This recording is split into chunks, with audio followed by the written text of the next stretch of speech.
Alhamdulillahi Rabbil Alamin. Wassalatu wassalamu ala nabiyyina Muhammadin wa ala alihi wa ashabihi ajma'in. Fa'usikum wa nafsi bi taqwallahi wa ta'atihi la'allakum tuflihun. A'udzu billahi minasy syaithanir rajim. Ya ayyuhalladzina amanu taqullaha haqqa tuqatih wa la tamutunna illa wa antum muslimun. Kaum mukminin rahimakumullah, kita semua berharap ingin pulang kampung akhirat, husnul khatimah. Hadirnya kita beragam. Ada di antara kita menginjak pada sinus syabab, umur muda, yaitu 0 sampai dengan 33 tahun. Ada di antara kita sudah sampai tahapan umur kedua, sinnul wukuf, umur matang, 33 sampai 40 tahun. Dan alhamdulillah ada di antara kita sudah menginjak umur tahapan ketiga, sinnus kuhulah, umur matang tetapi sudah mulai melemah fisik-fisik kita, yaitu umur antara 40 sampai 60. Dan alhamdulillah sebagian kita pun sudah menginjak umur usia keempat, sinus syaikhukhah, umur renta, manula, bukan sekedar manusia lanjut usia, tapi disebut juga manusia langka. Umur 60 sampai bertemu malaikat Israil. Apapun tahapan umur kita, kita semua ingin berakhir dengan husnul khotimah. Jamaah rahimakumullah, sekarang tepat insya Allah 1 Muharram 1447 Hijriah. Artinya apa? Ada satu peristiwa pada tanggal 12 Rabiul Awal tahun ke-10 Hijriah, wafatnya Rasulullah Sallallahu Alaihi Wasallam. Khatib ingin menyampaikan pesan yang pernah terjadi di akhir-akhir menjelang beliau wafat. Apa? Peristiwa memperkarakan ucapan dan tindakan Nabi Sallallahu Alaihi Wasallam. Nabi diadili. Nabi yang maksum, bersih dari dosa dan maksiat. Sulit sekali mencari cacatnya. Tapi beliau diadili. Mengapa beliau diadili? Beliau sendiri yang meminta diadili. Kalaulah kita menjadi pengikut setia Rasul, rasanya malu kalau kita tidak mau diadili diri kita sendiri oleh istri kita, oleh anak kita, oleh kerabat kita, oleh teman-teman kita. Mengapa? Rasul yang bersih saja minta diadili. Mengapa saya seorang Nawawi yang sekarang sudah menginjak usia 67 tahun, melebihi 4 tahun umurnya Rasulullah 63 tahun. Mengapa saya nggak mau tadi adili sama istri saya tentang kelemahan saya, kekurangan saya? Saatnya kita minta diadili. Sebelum diadili nanti setelah meninggal dunia kita. Rasul mengumpulkan para sahabat. Wahai sahabat-sahabatku semua, sengaja aku kumpulkan kalian. Badanku sudah melemah. Sakit ini menyangat kepada diri saya. Karena itu, tolong sampaikan kepada saya. Andaikan ucapan-ucapan saya selama saya bergaul, wahai sahabat. Ataupun tindakan saya di hadapan kalian.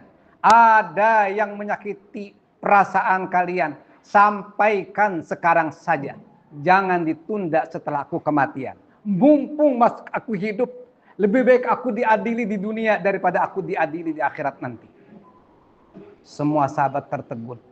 Dan ada satu sahabat yang mengacungkan tangannya. Ya Rasul, aku pernah disakiti olehmu. Ketika berperang, pecut yang kamu pegang terkena di dadaku.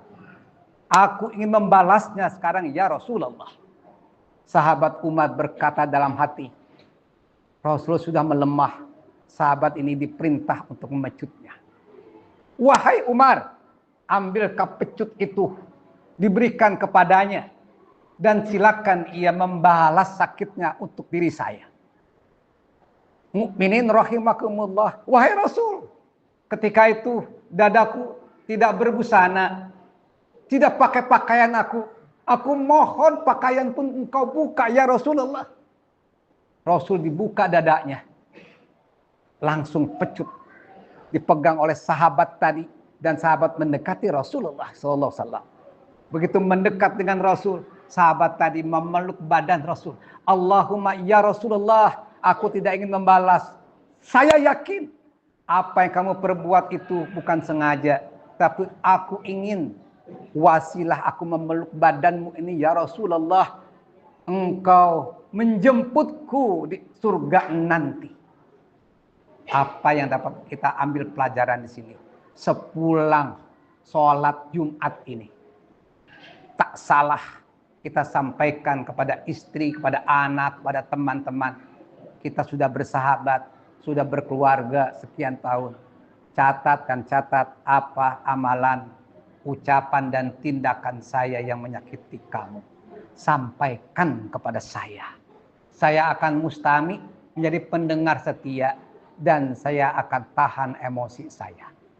Terlebih bagi yang sudah berusia di atas 60 tahun.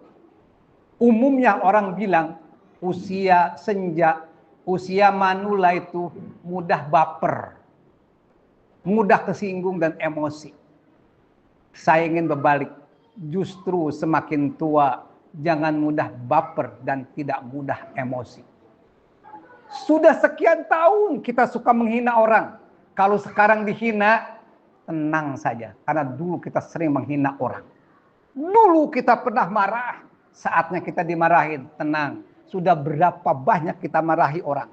Berapa banyak kita pukul orang. Berapa banyak kita membohongi orang. Sekarang waktunya kamu siap disakiti oleh siapapun.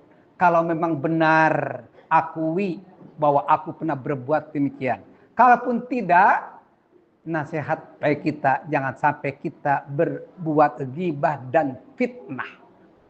Inilah sekilas khutbah yang ingin khotib sampaikan pada 1 Muharram 1447